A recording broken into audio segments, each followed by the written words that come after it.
And the grocery tax bill was one of the most talked about bills to come out of this year's legislative session. KPVI News that works for you reporter Jason Borba stopped by a local grocery store and talked with shoppers about the veto. He joins us now live from the newsroom. Jason. Matt, when I spoke to shoppers, I expected most of them, if not all of them, to want to see the grocery tax eliminated. But as I learned today, people are split about the issue.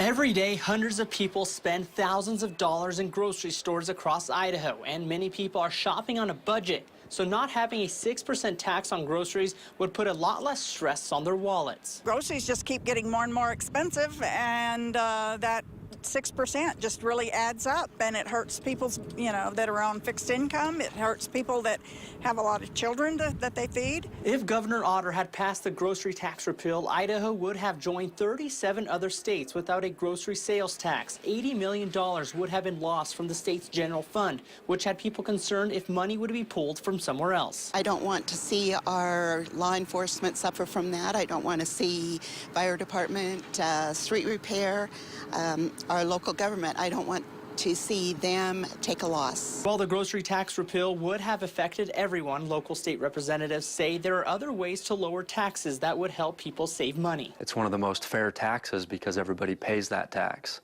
And so there's both sides to look at that as well. But I think an immediate way to lower the income tax that should apply to most everybody and the corporate tax rate will help us to continue to grow the economy, but at the same time, giving us some tax relief. The average family would have saved $360 per year without the grocery tax, and that has supporters cheering. Everybody has to eat, and it really adds to the grocery bill. But on the other side, people believe the tax serves its purpose in providing funding for the state. Leave it the way it is. It's working.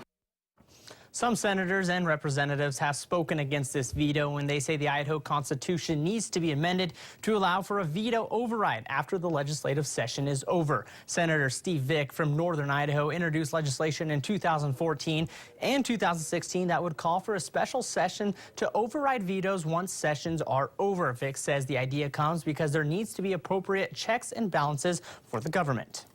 I just thought it was unusual that we didn't have that ability. There's only 6 states in the country, Idaho being one of those 6, that are limited in this way.